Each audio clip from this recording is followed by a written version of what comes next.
Le quartier La Bourgogne à Tourcoing est toujours sous le choc aujourd'hui après l'incendie qui a ravagé l'école Albert Camus. Le feu a pris vers 3 heures ce matin. Une trentaine de pompiers étaient sur place pour le maîtriser, mais les dégâts sont lourds. Plus de 1000 mètres carrés se sont embrasés, 5 classes ont été entièrement détruites et une quinzaine de pièces seraient endommagées.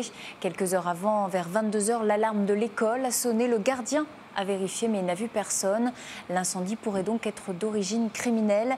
Mais l'enquête est en cours, rien n'a été confirmé pour le moment. Pour l'heure, la priorité pour l'école et la mairie, c'est de rassurer au mieux les enfants et leurs parents. Il reste 4 semaines de cours avant les grandes vacances et il faut que chacun puisse finir sereinement cette année scolaire. Jeudi, surtout, on va demander aux parents de garder jusqu'à lundi le maximum d'enfants pour pouvoir récupérer le bâtiment qui est là-bas. Et après, si à partir de lundi, on peut récupérer cette aile-là, on pourra accueillir tous les enfants dans des locaux libres dans les autres bâtiments. On a du mal à comprendre pourquoi. Alors, on ne sait pas encore si c'est criminel ou pas, même si on le pense bien fort. Et c'est vrai qu'on est anéanti, il n'y a pas d'autre mot. L'émotion toujours très forte. La solidarité aussi s'organise à Tourcoing. Des appels aux dons de matériel, crayons, cahiers, tables, chaises ont été lancés dans les autres écoles de la ville. L'idée pour les 4 prochaines semaines, c'est de dispatcher les élèves dans les autres groupes scolaires. Aujourd'hui, une sortie était prévue dans un parc à Verviers. Elle était prévue de longue date. Elle tombait donc à pic. Ça a permis aux enfants de prendre l'air. Mais pour les parents, impossible d'oublier l'incendie. Le feu était dans tous les esprits. Ils s'interrogent sur leur venue ou pas, comment on va faire classe, ou sur leur matériel qui est en classe, leurs cahiers, leurs affaires de sport. Donc beaucoup d'interrogations.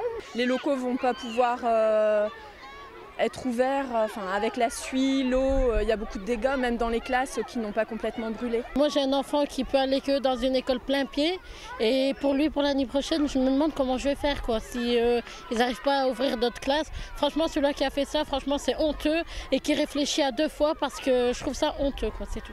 Les parents qui se disent écœurés. Pour le moment, la piste criminelle n'a pas été confirmée, mais vous l'entendez, beaucoup pressentent cette piste, la piste d'un individu qui aurait mis le feu à l'école. L'incendie a suscité en tout cas des réactions déjà du côté des politiques. Le maire de Tourcoing, Michel-François Delannoy, a tenu une conférence de presse ce midi. Il en a profité pour demander plus de moyens au gouvernement pour l'école et le retour d'une vraie police de proximité.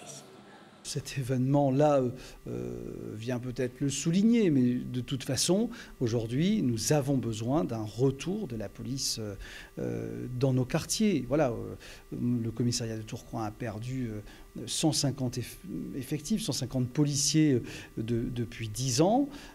Voilà, tout ça devient insupportable. C'est-à-dire que finalement, aujourd'hui, nos villes sont moins bien surveillées. Il y a moins de rondes de police dans les périodes les plus sensibles. Et pour la rentrée dans l'école, tout dépendra des diagnostics effectués dans l'air. Mais vu l'importance des dégâts, la mairie envisage le pire, une fermeture et une reconstruction du bâtiment qui pourrait durer 2 ans.